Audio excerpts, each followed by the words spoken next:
Hey everyone, and welcome to another deep dive. We love getting into the nitty-gritty of all things crypto and DeFi. And today we're taking a closer look at STON.fi and all the buzz they generated in 2024. Definitely a lot to unpack there. They seem to be everywhere in the TON ecosystem lately. Yeah, and we're basing our deep dive on a recent podcast called STON.fi in 2024 Part 2. But honestly, some of the claims they make sound almost too good to be true. Right, like that whole vending machine for liquidity thing. Exactly. So we're putting on our skeptical hats today and seeing if STON.fi can really back up all that hype. You ready to dig in? Absolutely. Let's separate the facts from the hype. Okay, so first up is this thing called Omniston. The podcast host kept calling it a vending machine for liquidity, which honestly sounds a little weird to me. Yeah, it's not about like dispensing crypto snacks or anything like that. Good, because I was picturing like a Bitcoin dispenser or something. No. The real innovation with Omniston is how it tackles liquidity fragmentation, which is like a huge pain point in DeFi. Okay, break that down for me. What's liquidity fragmentation? So imagine you're trying to trade some cryptocurrency, but the liquidity for that token is spread out across all these different exchanges and resolvers. Resolvers. Yeah, those are basically smart contracts that help execute trades on decentralized exchanges. Anyway, you end up having to jump between all these different platforms to find the best price. It's a whole thing. Okay, so that's where Omniston comes in. Right. What Omniston does is it aggregates all that liquidity from different sources on the TON blockchain, brings it all together in one place. Ah, so it's like a one-stop shop for all your trading needs. Exactly. And that could make DeFi on TON so much more efficient and user-friendly. Faster trades, better prices, and way less hassle. Okay, I'm starting to see the appeal, but wouldn't that be like a massive technical challenge to pull off? Definitely, it's a huge undertaking. But the early buzz around Omniston suggests they might be onto something big. Like what kind of buzz are we talking about? We're already seeing a ton of developers and testers flocking to it. Everyone's eager to see what it can do.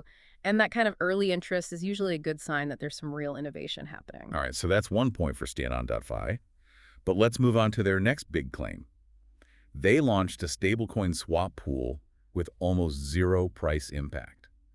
Now, how is that even possible? Aren't stablecoins already, stable? Right, they are. But it's exactly how it works. Their AquaUSD USDt stableswap V2 pool uses these sophisticated algorithms that capitalize on the inherent stability of stablecoins. I'm not sure I follow. Okay, so when you swap regular crypto pairs, the prices can swing wildly, right? And those fluctuations can really eat into your profits.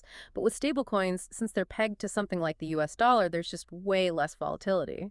So it's like the difference between riding a roller coaster and cruising down a lazy river. Exactly. You know what you're getting with stablecoins. It's smooth sailing. Okay, that makes sense. Yeah. But wouldn't that kind of stability limit the potential gains for traders? Less risk often means less reward. You're absolutely right. It's a trade-off for sure. The stable swap is really geared towards users who prioritize stability and predictability over those riskier, high-reward plays. So it's like a safe haven for your assets, especially in a market that can be as crazy as crypto. Precisely. It's all about finding the right tools for your investment strategy. Okay, I could see how that would be useful for certain traders. Now let's talk about something that really piqued my interest. Their grant program.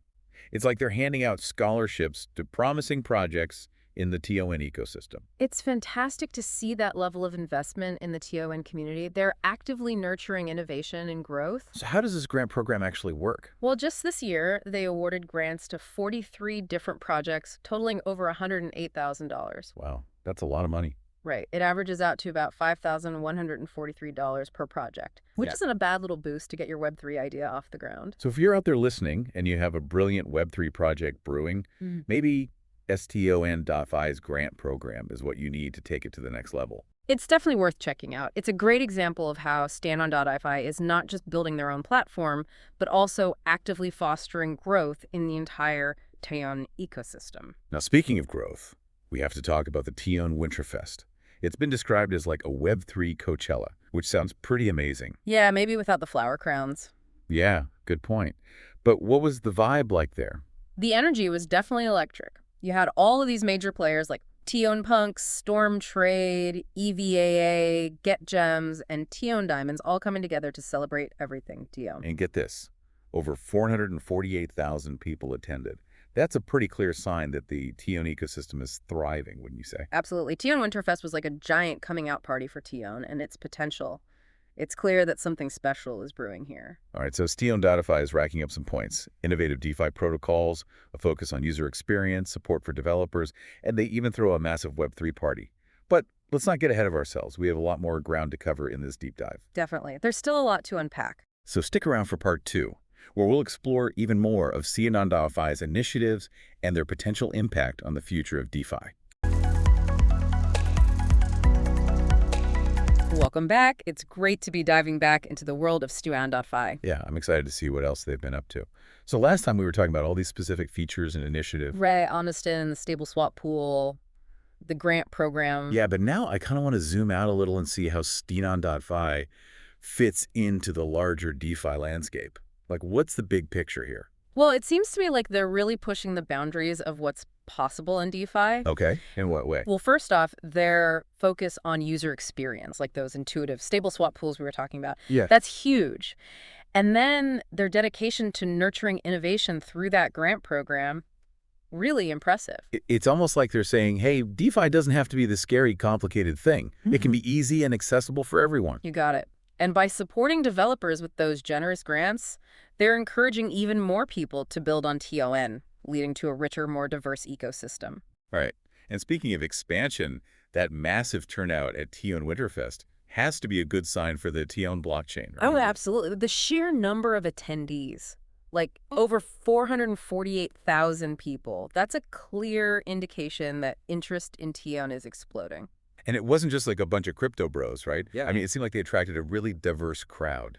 Definitely projects, developers, users. It was like everyone was buzzing about the potential of TON. So it sounds like TN is having a moment, and STON.fi is right there in the spotlight, helping to shape its direction. For sure. They're making TON a more attractive platform for DeFi applications and for Web3 innovation in general. Okay, let's do a little thought experiment here. What if all these initiatives really take off? I mean, what kind of long-term impact could TON.fi have on DeFi as a whole? That's the big question, isn't it? Well, if they can keep up this momentum, they could really set a new standard for user experience and innovation within DeFi. Like a gold standard that other platforms will have to try and live up to. Right. And their knack for simplifying complex processes could be the key to bringing DeFi to the masses. It's like, right now, DeFi feels like this exclusive club. But STON.fi is throwing the doors open and saying, come on in, everyone's welcome. Exactly. And with more and more developers drawn to the TON ecosystem, thanks to that grant program, who knows what kind of incredible applications we'll see in the future. Yeah, it's pretty exciting to think about. Okay, but let's flip the script for a second. Every innovation comes with its own set of challenges. What potential roadblocks do you see STON.fi facing down the line? Well, one major challenge is going to be keeping up with the pace of innovation in DeFi. I mean, this space is evolving so rapidly. Yeah, it's like running a marathon where the finish line keeps moving further and further away. Right. You've got to be incredibly agile and adaptable to survive in this environment. And then, of course, there's the whole regulatory landscape. Oh, right, because as DeFi becomes more mainstream, governments are going to want to get their hands on it, right? Yeah, exactly. They're already scrambling to figure out how to regulate this emerging sector. And for STON.fi, it's going to be a delicate balancing act. How so? Well, they need to ensure compliance with these ever-changing regulations while also continuing to foster innovation and growth. It's a tough tightrope to walk. I bet. But, you know, their track record so far seems to indicate that they're committed to both innovation and responsible development. So maybe they're up for the challenge. I think so, too. Their actions definitely speak louder than words in this case. Okay, before we wrap up this part of our deep dive, I want to bring it back to our listeners. Yeah. What are some key takeaways they should be thinking about as they navigate the world of DeFi? First and foremost, stay curious, stay informed. This space is constantly evolving, so continuous learning is essential. So don't just assume that what you knew yesterday is still true today. Right. Things change quickly in DeFi. And then the other big one, approach DeFi with caution. Understand the risks involved. Yeah, crypto can be a wild ride. And never invest more than you can afford to lose. That's rule number one. Solid advice. All right, that's it for part 2 of our deep dive into STON.fi in 2024. But stick around for part 3, where we'll continue to unravel the STON.fi story and explore what the future of DeFi might hold.